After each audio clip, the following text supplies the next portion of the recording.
Here's Wing 4 Samarog on challenge mode.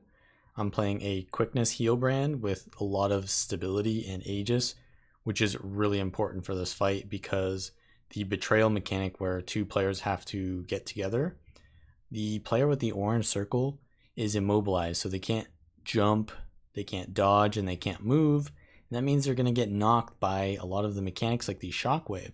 So giving out stability to the player who's stuck there like that is going to save their life a lot, because that situation is going to occur a lot. So really, there's not much control they have over that. So really having the stability share on at least two players is really important for this fight. Now, another thing is whoever's tanking wants to position the boss so that the DPS and rest of the squad can be behind the boss, because as soon as you get the mechanic for the betrayal there, you're going to be immobilized. So you can't decide, oh, now I have the mechanic, I need to move.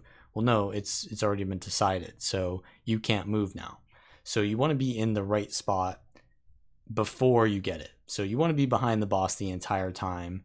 And it's really hard to do that if the boss's behind is in spears. So the tank's job is really to move the boss in a way where it's either facing sideways or where it's just not even near a spear at all, so that the DPS can easily jump when they need to move out of the shockwave and just be in the right spot for any of the swipes. So that's pretty much the gist of the spears. Obviously there's going to be tons of spears spawning, and a spear will also spawn whenever the betrayal mechanic happens. So whoever has the betrayal, or really any of the DPS, because you can't really control who's going to get it, everyone just really wants to be next to a spear, but not really in the spear, because the spear is going to fear and taunt you and do damage.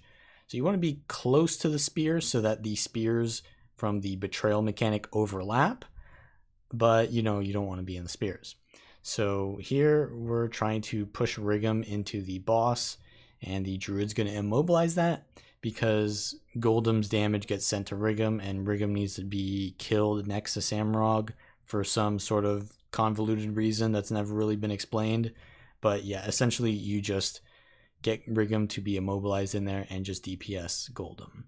And here you can see we're kind of standing next to the boss with all of the spears spawning here.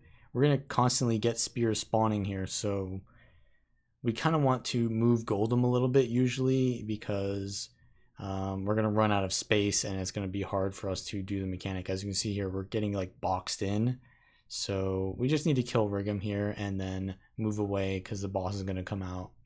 And yeah, that's a little bit dangerous, because trying to get out of there, these players are not playing, minstrel firebrand like I am. So they're going to probably die when they try to go through the spears like that.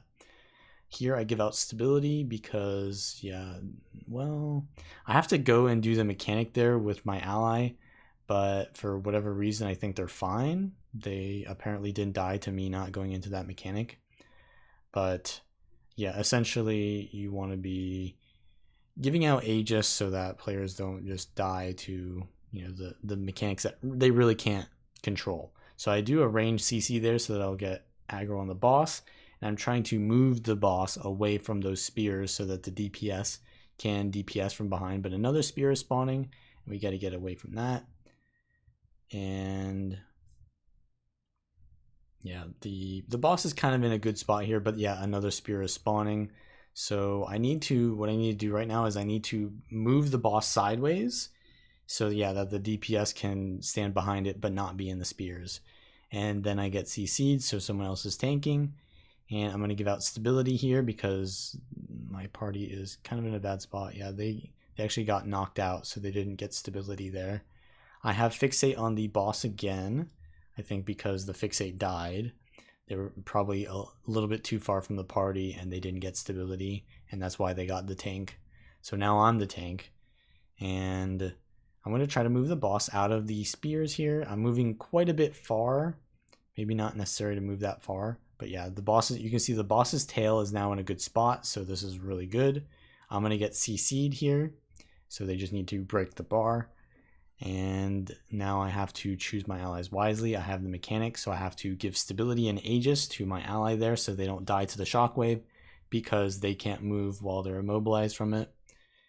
And yeah, one thing that's really important if you can move with the shockwave is you want to strafe away from the epicenter of the shockwave and then dodge or jump towards the center, and that'll give you a lot more timing and preparation to handle that mechanic, because otherwise your timing needs to be like pristine. So move away from the center, and then that'll allow you a lot more reaction time.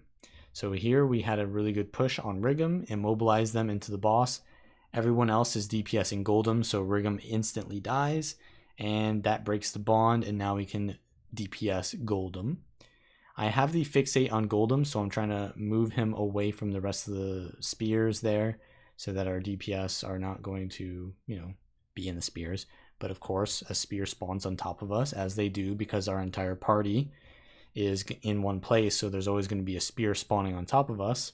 So I try to move Goldem out, but yeah, people are dying to the spears here, and it's very dangerous. There's one of our party members is actually in the spear there, and I'm going to try to get them. I use my Tome protection skill, which gives stability and Aegis, and also my Mantra heal is going to give out Aegis, which is going to allow me to just stand in those spears and heal. So yeah, Minstrel Firebrand, a really powerful build, by the way.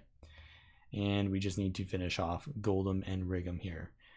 We don't need to push Rigum into the boss here because the bond has already been broken the final time.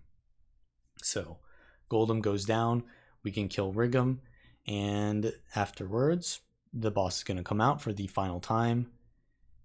I pull Rigum back in just so we can finish it off. And yeah, so this is the final phase. We have 4 minutes left. You want to play a little bit conservatively. You don't want to die to the spears. It's very easy to die to many of the things in this fight, so you do want to play a little bit conservatively, but the enrage timer is definitely there, and that can become an issue. So we're going to CC here with Sanctuary and move away so that I get aggro, and then I'm going to move through the spears so that I can move the boss away from them, and that'll help our DPS a lot so they can do damage again.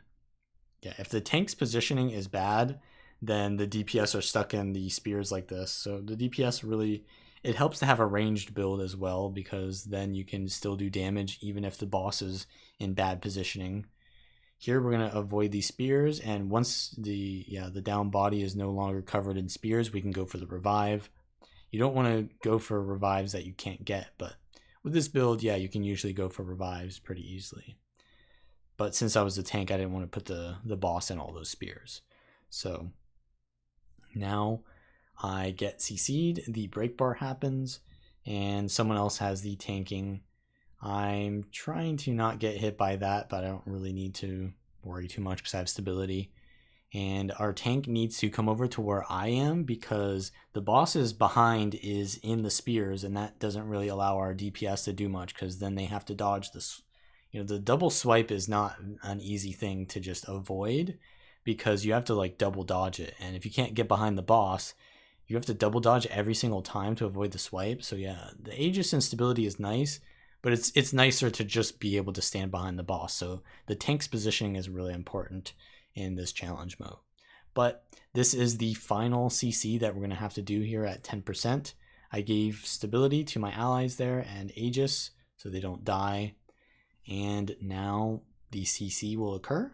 I will use all of my CC, and I could move away to tank the boss somewhere else, but it's the beginning of the spear phase anyway, so we'll be fine as long as we just move away from the betrayal spear.